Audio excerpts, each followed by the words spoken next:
इंतकाल कर जाएं तो इंतकाल करने के बाद पहला हक क्या है? तो फरमाया गया उनके दफन का एहतमाम, उनके कफन का एहतमाम, उनके गुस्ल का एहतमाम, उसमें जल्दी करना और उनके इन सारे प्रोसीजर को, यानी कफन के मामले को, नमाज जनाजा के मामले को, दफन के मामले को, इसको एक बच्चे की जिम्मेदारी है कि बहुस्न खूबी उसे अंजाम दे। ये पहला हक। और मेरे प्यारे आका सल्लल्लाहु ताला अलैहि वसल्लम के प्यारे दीवानों, ये तसव्वुर न किया जाए कि रूह माँ बाप के कब्ज़े अंसरी से परवाज कर जाती है, फिर उसके बाद ये पता नहीं चलता कि कौन क्या कर रहा है। नहीं, माँ बाप को अच्छी तरीके से इंतकाल के बाद भी पता चलता है कि उनका कौन सा बच्चा उनकी कब्र पर आ रहा है और कौन सा बच्चा नहीं आ रहा, कौन फातिहा पढ़ रहा है, कौन नहीं पढ़ रहा, कौन ईसाले सवाब कर रहा है, कौन ईसाले सवाब नहीं कर रहा, सारी चीजों का इल्म। तो पहला हक माँ बाप के इंतकाल के बाद का ये है कि आप उन्हें गुस्ल दें, उनके जनाजे की तैयारी करें, उनके कफन दफन का एहतमाम करें। ये पहला उनका हक बन जाता है। अब उसके बाद दूसरा हक, आला हजरत अजीमुल बरकत इमाम इश्क व मोहब्बत ने दूसरा हक ये बताया कि उनके लिए दुआ और इस्तिग़फ़ार की, उनके लिए बख्शिश चाहो अल्लाह की बारगाह। और अगर कुरान मुक़द्दस की दुआओं को देखा जाए तो अंबियाए किराम अलैहिमुस्सलातु व तस्लीम की दुआओं के अंदर भी ये चीज मिलती है कि उन्होंने खुद अपने लिए नहीं बल्कि अपने वालिदैन के लिए और सारे मोमिनीन के लिए मग़फ़िरत की दुआ की। और यहाँ एक नुक्ता आप ज़हन के अंदर रखो, आप समझते हैं उनके नाम से खाना खिला देना, उनके नाम पे कपड़े दे देना, उनके नाम पे ये कर देना, ये सब बाइसे बरकत है, उसका सवाब उनको पहुंचता है। लेकिन सबसे ज्यादा जरूरत माँ बाप को अपने इंतकाल के बाद औलाद की तरफ से जो होती है, वो सबसे बड़ी जरूरत ये होती है कि उनकी मग़फ़िरत की दुआ करें। बच्चों को चाहिए कि कोई नमाज उसकी ऐसी न गुजरे जिस नमाज के बाद वो अपने माँ बाप के लिए मग़फ़िरत की दुआ न करे। तो माँ बाप के लिए दुआ करें, इस्तिग़फ़ार करें। तीसरा हक, इंतकाल किए हुए माँ बाप का औलाद पर क्या है? तो फरमाया गया सदका व खैरात और अमाले सालिहा का सवाब।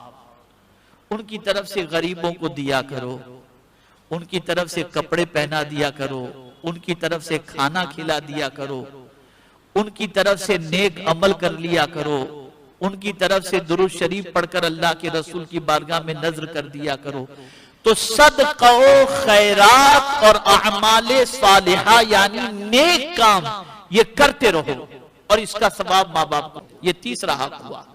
अब चौथा हक समाअत फरमाएं, उन पर कोई कर्ज किसी का हो तो उसके अदा करने में हद दर्जा जल्दी करना और अपने माल से उनका कर्ज अदा होने को दोनों जहां की सआदत समझना। किसी के माँ बाप का इंतकाल हो गया और माँ बाप पर कर्ज था, अल्लाह ने औलाद को अता फरमाया, तो औलाद उन कर्ज के तकाजे करने वालों को तलाश करे किनका कर्ज मेरे माँ बाप पर था, और तलाश करके अपने माँ बाप का कर्ज उतारे। और ये न सोचे कि यार ये जाते जाते भी माअज़ल्लाह को ये सोचे कि ये टेंशन दे करके गए, नहीं, बल्कि फरमाया गया ये अपनी खुशनसीबी समझे कि अल्लाह ने मुझे अपने माँ बाप की तरफ से ये कर्ज अदा करने की तौफीक अता फरमाई।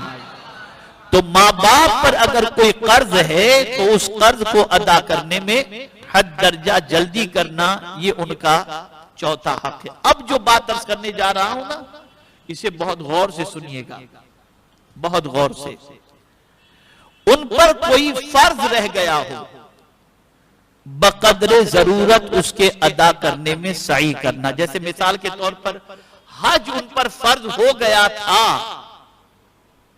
जिंदा थे तो फर्ज हो गया था, लेकिन वो हज अदा नहीं किए। अब जब हज फर्ज हो गया और अदा फिर भी नहीं किया उन्होंने, तो आप कोशिश करो किसी को उनकी तरफ से हज करवा दो, हज बदल करवा दो और उसका सवाब अपने माँ बाप को अता कर दो, ताकि उन पर से ये फर्ज की अदायगी का जो मामला था अल्लाह ताला इससे उनको बरियो जिम्मा कर देगा। इसी तरीके से रोजे का मामला कि अगर वालिदैन पर कुछ रोजे ऐसे रह गए कि रोजे उन्होंने छोड़ दिए तो उस रोजे का फिदिया अदा करो। नमाज का मामला हो कि नमाज उनकी कज़ा हो चुकी हो तो नमाज का भी फिदिया अदा करो। अब नमाज का फिदिया इंतकाल के बाद अदा किया जाएगा, लेकिन रोजे का फिदिया आप उनकी जिंदगी में भी दे सकते हो कि वो बूढ़े हो चुके हैं, मरीज हैं और रोजा रखने की ताकत नहीं रखते, तो एक रोजे का फिदिया एक सदक़े फित्र है। 2 किलो 50 ग्राम गेहूं की कीमत के बराबर आप जो है वो सदक़े फित्र के बराबर सदका अता कर दे एक रोजे के एवज के अंदर। ये उसके लिए है जो बीमार हैं, शेखे फानी हो चुके हैं, यानी इतने बूढ़े हो चुके हैं कि अब रोजा नहीं रख सकते, तो एक रोजे का फिदिया ये। और इसी तरीके से एक वक्त की नमाज अगर उन्होंने कज़ा की है तो एक नमाज का कफारा भी एक सदक़े फित्र है। एक नमाज का, यानी फज्र की नमाज उनकी कज़ा हुई तो फज्र की नमाज का कफारा सदक़े फित्र के बराबर अदा करना। जोहर की कज़ा हुई है तो सदक़े फित्र, और 5 वक्त की नमाज मत पकड़ना, 6 वक्त की नमाज, इसलिए कि वित्र का भी फिदिया अदा करना पड़ेगा। वित्र का भी फिदिया अदा करना पड़ेगा। तो अगर माँ बाप की नमाजें कज़ा हो चुकी हैं और उनकी नमाजों को अगर आप चाहते हैं कि अल्लाह अज़्ज़ व जल्ल की बारगाह के अंदर, परवरदिगार जल्ल जलालहू की बारगाह में उनसे जो है उन नमाजों के बारे में पुरसिश न हो और अल्लाह करम फरमाकर उनको इस फर्ज पर जो है मुआखिजा न फरमाए, तो आप उनकी तरफ से फिदिया एक नमाज का एक सदक़े फित्र देकर ये फिदिया अदा कर दें, अल्लाह ताला उनको बरियो जिम्मा फरमा देगा। ठीक है ना। लेकिन ये फिदिया उनके इंतकाल के बाद ही, नमाज का मामला जो है ये इंतकाल के बाद, कहीं रोजे के मामले का, रोजे का फिदिया आप जिंदगी में भी दे सकते हैं। इसलिए कि नमाज के अंदर गुंजाइश है कि आप खड़े रहकर नहीं पढ़ सकते तो बैठ कर पढ़ो, बैठ कर नहीं पढ़ सकते तो लेट कर पढ़ो, लेट कर नहीं पढ़ सकते तो इशारे से पढ़ो, तो ये इसमें गुंजाइश रखी गई है। लेकिन रोजे के अंदर ये गुंजाइश नहीं है। आदमी इतना बीमार हो ही चुका है बूढ़ा कि उसको खाने पीने के मसले, तो उनकी जिंदगी में भी आप फिदिया देकर उस फर्ज से उनको बरियो जिम्मा कर सकते हैं। मेरे प्यारे आका सल्लल्लाहु ताला अलैहि वसल्लम के प्यारे दीवानों, अब छठा हक भी आप समाअत फरमा लें। उन्होंने जो वसीयत, कैसी वसीयत, जायजा शरइया, यानी शरई एतबार से जायज हो, ऐसी वसीयत अगर उन्होंने की है तो उस वसीयत को पूरा करने के अंदर कोई कोताही न करो, उसे जल्दी से जल्दी उस वसीयत को पूरा करने की कोशिश करो। अगर उन्होंने कोई वसीयत की, मेरे प्यारे आका सल्लल्लाहु ताला अलैहि वसल्लम के प्यारे दीवानों, 7वां हक, उनकी कसम उनके इंतकाल के बाद भी सच्ची रखना। अब इसको थोड़ा समझा दूं आपको। किसी से मिलना उनको पसंद नहीं था। फला आदमी, बेटा तुमको नहीं मालूम वो तुम्हारा दुश्मन है, इससे मत मिलना, और उनसे मिलना तुम्हारे माँ बाप को नापसंद था, तो ये नहीं कि वो जब तक जिंदा थे तब तक नहीं मिलते थे और वो इंतकाल कर गए तो अब उनसे मिलना आपने शुरू कर दिया, अब तो माँ बाप का इंतकाल हो गया। नहीं, उन्होंने जिस चीज के बारे में तुम्हें कह दिया था जिंदगी के अंदर जो तुमको नापसंद था, आप उस काम से परहेज करो और ऐसे लोगों से मिलने से गुरेज करो। मैं भी आज तक अल्हम्दुलिल्लाह ऐसे 2 लोग हैं जिनके बारे में मेरी माँ ने वसीयत किया था, मेरी वालिदा ने, मैं आज तक उनसे परहेज करता हूं। बहुत कोशिशें की गई लेकिन मैं नहीं मान रहा हूं, इसलिए कि मुझे मालूम है मैं मिलूंगा तो मेरी वालिदा को कब्र में तकलीफ पहुंचेगी, और इनका मिलना अपनी जगह पर, वालिदैन का मकाम अपनी जगह पर, इसे जहन में रखिए आप। तो मेरे प्यारे आका सल्लल्लाहु ताला अलैहि वसल्लम के प्यारे दीवानों, इस चीज को खास तौर पर जहन में रखें। आठवां हक, हर जुमा को उनकी जियारत कब्र के लिए जाना। अगर शहर में है उनकी कब्र तो कोशिश करें कि हर जुमा को उनकी कब्र की जियारत के लिए जाएं और वहां जाकर क्या करें, यासीन शरीफ इतनी आवाज से पढ़ें कि कब्र तक, कब्र के अंदर उन तक आवाज पहुंचे, इस तरीके से पढ़ें। अब उसका फायदा क्या होगा?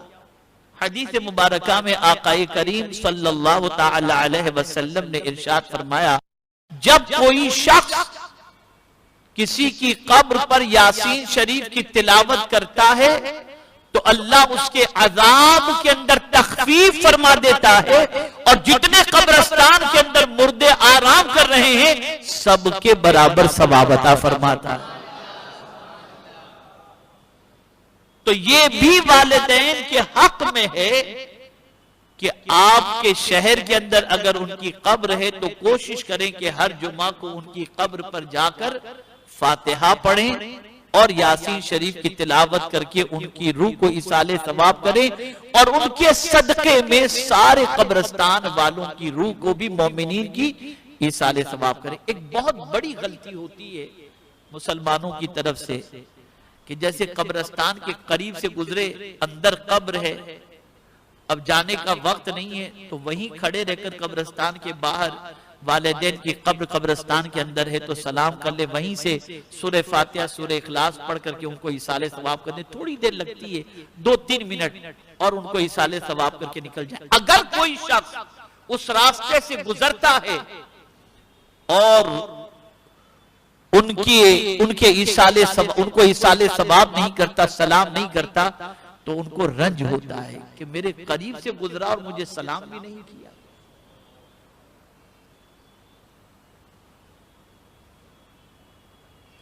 मैं सिर्फ आपकी तरगीब के लिए बताता हूं। मैं कभी कभी गुजरात प्रोग्राम में जाता हूं तो बसा औकात वेरावल और इन तरफ प्रोग्राम होता है तो मैं शाम के टाइम पे पहुंचता हूं और प्रोग्राम वाले जिद करते हैं कि भाई आप कहीं न जाएं, जाएंगे आएंगे टाइम हो जाएगा, रात को तकरीर करते।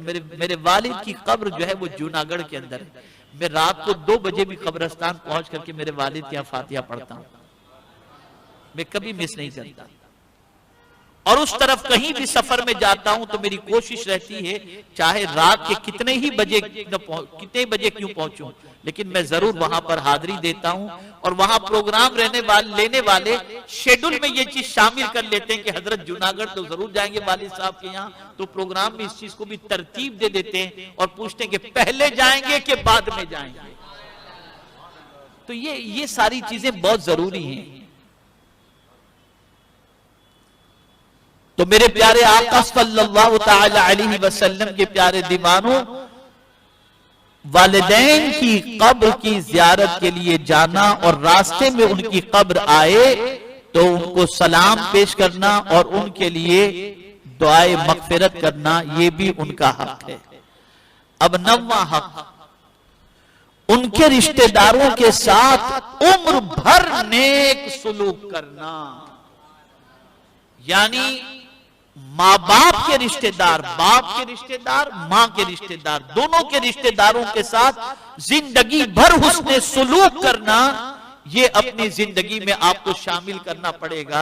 ये नहीं कि आज चचा से रिश्ता तोड़ दिया, कल मामू से रिश्ता तोड़ दिया और सोचे कि अब कहाँ अब्बा अम्मी है कि ये रिश्ता रखना जरूरी है। नहीं, आप जब चचा से रिश्ता रखोगे, मामू से रिश्ता रखोगे और उनके साथ अच्छा सुलूक करोगे तो इससे माँ बाप को अपनी कब्र के अंदर राहत नसीब होगी। पता चला मरने के बाद भी कोई ऐसा काम नहीं करना जिससे वालिदैन को कब्र के अंदर तकलीफ पहुंचे, बल्कि उनके इंतकाल के बाद भी ऐसा काम करना है जिससे उनको कब्र के अंदर राहत नसीब हो जाए। 10वां हक, उनके दोस्तों के साथ दोस्ती निभाना और उनका एहतराम करना। इकराम का लफ्ज आया है हदीस शरीफ के अंदर, इकराम का लफ्ज, कि उनके दोस्तों के साथ इज्जत से पेश आना, उनका एहतराम करना।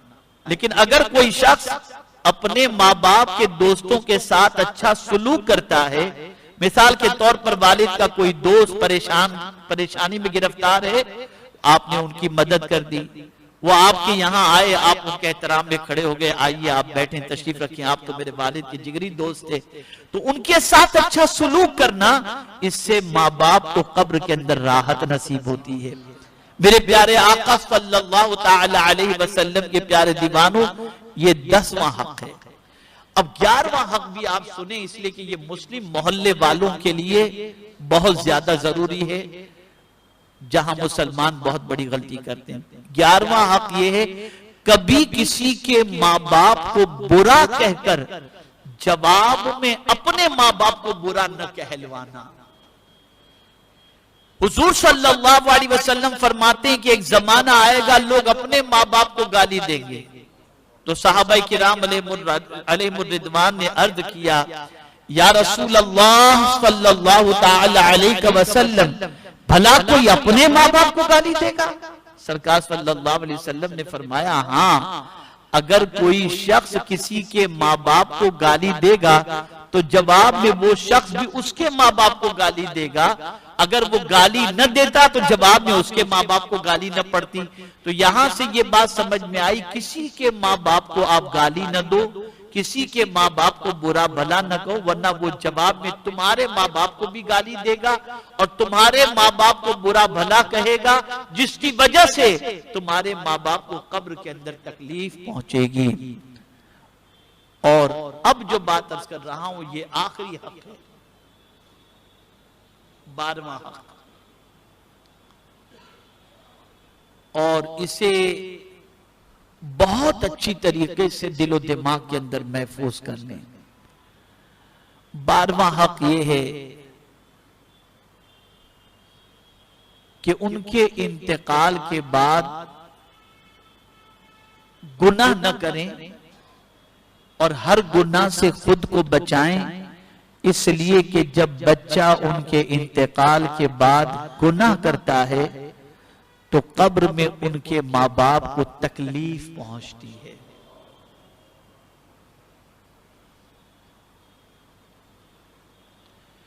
बहुत सारे जालिम बच्चे माँ बाप के इंतकाल का इंतजार करते हैं कि माअज़ल्लाह हमारी आजादी में हमारे माँ बाप सबसे बड़े रुकावट हैं, और जब इंतकाल हो जाता है तो फिर हर गुनाह के दरवाजे पे दस्तक देते हैं और ये समझते भी नहीं कि इसका अंजाम क्या होगा। मेरे प्यारे आका सल्लल्लाहु ताला अलैहि वसल्लम के प्यारे दीवानों, हफ्ते में 2 मर्तबा माँ बाप के पास बच्चों के अमाल पेश किए जाते हैं। जिनका इंतकाल हो गया, कब्र के अंदर माँ बाप के अमाल पेश किए जाते हैं। जब माँ बाप अपने बच्चों को नेकियां उनके अमाल में देखते हैं तो खुश होते हैं और दूसरों को बताते, देखो ये मेरे बच्चे ने काम किया है। और अगर बच्चे ने गुनाह किया और नाफरमानी की तो माँ बाप शर्म से अब कब्र के अंदर परेशान होते हैं और उनको दिली तकलीफ पहुंचती है। तो ए रसूल आजम सल्लल्लाहु ताला अलैहि वसल्लम के प्यारे दीवानों, ये नहीं कि माँ बाप के इंतकाल के बाद आप माँ बाप को खुश और माँ बाप को गम, इसके बारे में फिक्र न करें, बल्कि माँ बाप के बारे में ये चीज जहन के अंदर रखें कि इंतकाल के बाद भी बच्चों के अमाल उनके सामने पेश किए जाते हैं। अच्छे अमाल से वो खुश होते हैं और बुरे अमाल से वो रंजीदा होते हैं।